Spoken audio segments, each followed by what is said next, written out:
Captain அவர்களினுடைய உடலுக்கு தற்பொழுது அவரது குடும்ப உறுப்பினர்கள் குடும்ப நடைமுறைப்படி இறுதி சடங்குகளை செய்து வருகிறார்கள். முதலில் தீர்த்தமெல்லாம் தெளிக்கப்பட்டது. அதனை தொடர்ந்து சூடம் அந்த நடைமுறைகள் பின்பற்றப்பட்டு அதற்கு அடுத்தபடியாக சங்கு முழங்கப்பட்டது.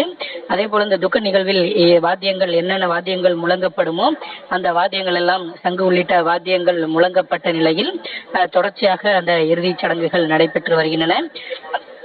அதனை அவரது மகன்களே முன்னின்று செய்து வருகிறார்கள். அதனை வழிநடத்துவதற்கு 2 ஆன்மீக பெரியவர்கள் என்ன மாதிரியான சடங்குகளை மேற்கொள்ள வேண்டும் உள்ளிட்டவற்றை அவர்கள் வழிநடத்தி வருகிறார்கள். கேப்டனுடைய அவர் பொதுவெளியில் எப்பொழுது காணப்பட்டாலும் அவரது உடலில் என்னென்ன பொருட்கள் இருக்குமோ அது அனைத்துமே தற்பொழுது அவர் சந்தன பேழையில் துயில் கொண்டிருக்கக்கூடிய இந்த நேரத்திலும் இருப்பதை நம்மால் பார்க்க முடிகிறது. அவர் எப்பொழுதும் விருப்பப்பட்டு அணியும் அந்த சிங்கப்பல் பொறித்த தங்க செயின் மற்றும் அவரது கண்ணாடி மோதிரம், அந்த மோதிரத்தில் தான் தேமுதிகவினுடைய கட்சி கொடி எப்பொழுதுமே இடம்பெற்று இருக்கும். அந்த கட்சி கொடி பொறித்த மோதிரம், அவர் மேலும் அங்கு ஒரு சட்டை, ஷூ மற்றும் கைத்தறி துண்டு, அவருக்கு விருப்பமான பொருட்கள் அனைத்துமே அங்கு வைக்கப்பட்டிருக்கின்றன. மேலும் அவரது தோளில் தேமுதிகவினுடைய அந்த துண்டு போர்த்தப்பட்டிருந்தது, அதுவும் அப்படியே வைக்கப்பட்டிருக்கிறது. அவர் உடல் மீது போர்த்தப்பட்டிருந்த அந்த தேமுதிகவினுடைய கொடியும் அங்கு அவர் உடல் மீது தொடர்ச்சியாக பொருத்தப்பட்டு இருக்கிறது. அரசு மரியாதை முதலமைச்சர் மு க ஸ்டாலின் அவர்களினுடைய உத்தரவுப்படி அரசு மரியாதை நிறைவு செய்யப்பட்டதை தொடர்ந்து தற்பொழுது அவரது குடும்ப உறுப்பினர்கள் சார்பில் அவர்களது குடும்ப வழக்கப்படி இறுதி சடங்குகள் நடைபெற்று வருகின்றன. அதனைத் தொடர்ந்து சந்தனப்பேழையினுடைய அந்த மூடப்பட்டு கேப்டனுடைய உடலானது நல்லடக்கம் செய்யப்பட இருக்கிறது. அதற்கான பணிகள் தான், இந்த இறுதி சடங்குகள் தான் தற்பொழுது நடைபெற்று வருகின்றன. முதலமைச்சர் அங்கிருந்து புறப்பட்டு விட்டாலும் கூட மற்ற அமைச்சர்கள் அங்கேயே காத்திருக்கிறார்கள். இறுதி சடங்குகள் எல்லாம் முடிவடைந்த பின்னர் அதன் பிறகே அவர்கள் அங்கிருந்து புறப்பட இருக்கிறார்கள். ஏனென்றால் இந்த கேப்டனுடைய மறைவு செய்தியிலிருந்து அவரது சடங்குகள் முடிந்து நல்லடக்கம் செய்யப்படும் வரை அனைத்து ஏற்பாடுகளையும் தமிழக அரசு மேற்கொள்ளும் என்று முதலமைச்சர் மு க ஸ்டாலின் அவர்கள் அறிவுறுத்தியிருந்தார்கள். அதன் அடிப்படையில் தான் தீவுத்திடலில் எல்லாம் சிறப்பான ஏற்பாடுகள் செய்யப்பட்டிருப்பதாக சென்னை மாநகராட்சி ஆணையர் ராதாகிருஷ்ணன் அவர்கள் தெரிவித்திருந்தார்கள். அதே போல பாதுகாப்பு ஏற்பாடுகள் அனைத்தும் செய்யப்பட்டு முதலமைச்சரினுடைய உத்தரவுப்படி முழு அரசு மரியாதை கேப்டன் அவர்களினுடைய உடலை காவல்துறையினர் சுமந்து வந்தது.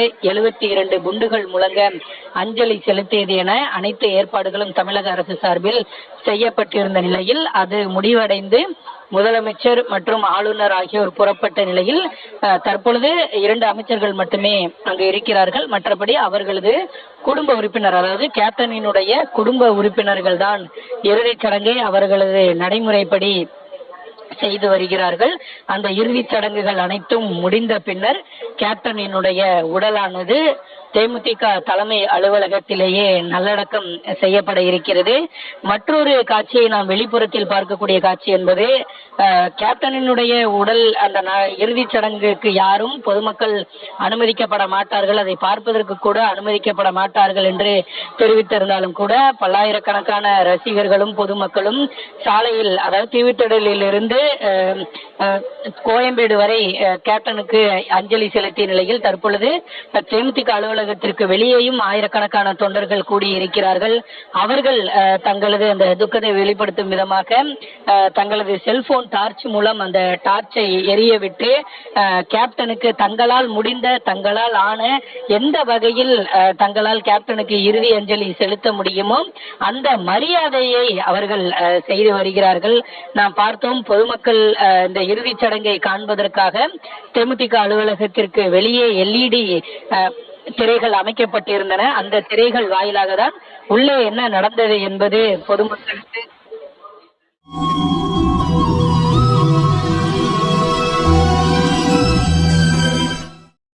அந்த வானத்தை போல மனம் படைச்ச மன்னவனே, பனி துளிய போல குணம் படைச்ச தென்னவனே, மஞ்சளிலே ஒரு நூலெடுத்து விண்ணுக்கும் மண்ணுக்கும் அவனுக்கும் சம்பந்தம் உண்டுன்னு சொன்னது யாரு? அது மன்னவன் பேரு. அந்த வானத்தை போல மனம் படைச்ச